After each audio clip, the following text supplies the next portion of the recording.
lose your goaltender or your goalie, Saldana gone as well. But all your players stepping up. I mean, you got to feel confident heading into conference. Oh, definitely. That's what we were just talking about this morning as a staff. It's you're disappointed you lost, but the fact is the way the response of the team and the way we played and the goals that we gave up were not goals where we felt like we got broken down.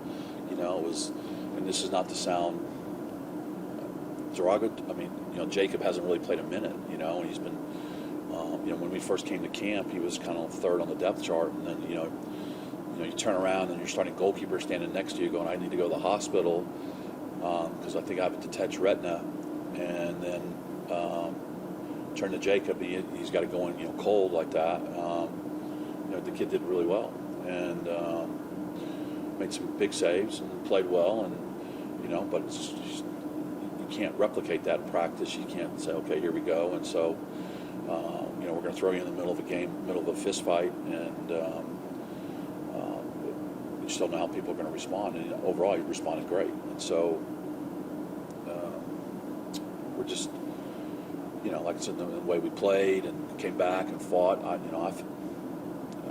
So I think, like I said, we're disappointed in the loss. We're not disappointed in the performance at all and the behavior. So we've told the team that, and we'll tell them they had gave them 2 days off because I'd scheduled kind of almost like an off week going into conference. We have no midweek game, so it gives us a chance to get some rest, give them a couple of days off.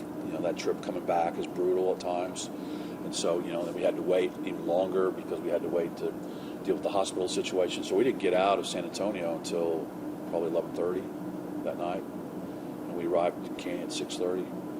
So, usually Sunday's the traditional day off, and then Monday, but we had this week, so they have the day off as well. And I think it's going to help light a fire in our team as well. And in some ways, I'm glad we didn't take John and try to play him because I think they were just hurting, to be fair.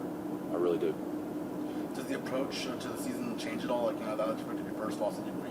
Well, I think it gives us a chance to have some training because the way the schedule is set up is a Wednesday, Saturday type of game. It doesn't give you much training time. And so it gives us, Tuesday through Friday 4 days where we can really say, okay, we really need to work on this. We need to work on these couple things and really get into the players and really train like we want to train hard and with high level intensity level and durations and stuff like that. So I think it's going to help us a lot, actually. So it's going to help, I think, give us a chance as coaches to help refocus the players away from just game rejuvenation to now we have some training leading up to.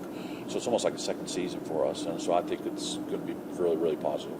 You get Lubbock Christian again. You played them just a few weeks ago with the win. What did you learn for that first game you can apply to this one? Well, we learned, first of all, they're a good team. They're not a bad team, and they're a good team. And that they play a little bit different than everybody else around. He plays with kind of a 5-2-3 system, and so you got to be able to deal with those wing backs that get forward, and they push on, and almost at times when they're playing 5 up front, and we've got to deal with that a little bit better, and do better on counterattacking with them because they can be exposed with 3 in the back and those wide channels, and we think we can do a better job of exploiting those areas. Their pitch down there is a little bit smaller than ours, so I think that helps us a little bit. It doesn't allow them to get so big and open and expansive in their play, so it's easier, I think, to defend because of the size of the pitch. So, but again, if we're focused and we're on our game, we'll go down. We'll have a really good game, and I'm really feel confident with the result. Any tweaks to the formation that you have planned, or any tweaks? I'm sorry, sir. Any tweaks to the formation? We've been talking a little bit, maybe playing a little more 4-4-2 and doing some things like that, But I think what we'll do is kind of stick with what we're doing, and maybe just a couple of tweaks in terms of when we have the ball, getting the number 10 to push higher and get more instead of playing in between the lines, get them higher, push up, maybe occupy the second center back, and do some things like that. And then when we lose it, to get in and keep that shape nice and tight with that triangle and stuff. And so just little things like that. And it's halfway through the season. You're not going to, are you going to teach them anything really new? Probably not. But can we get better on our execution and things like that for sure.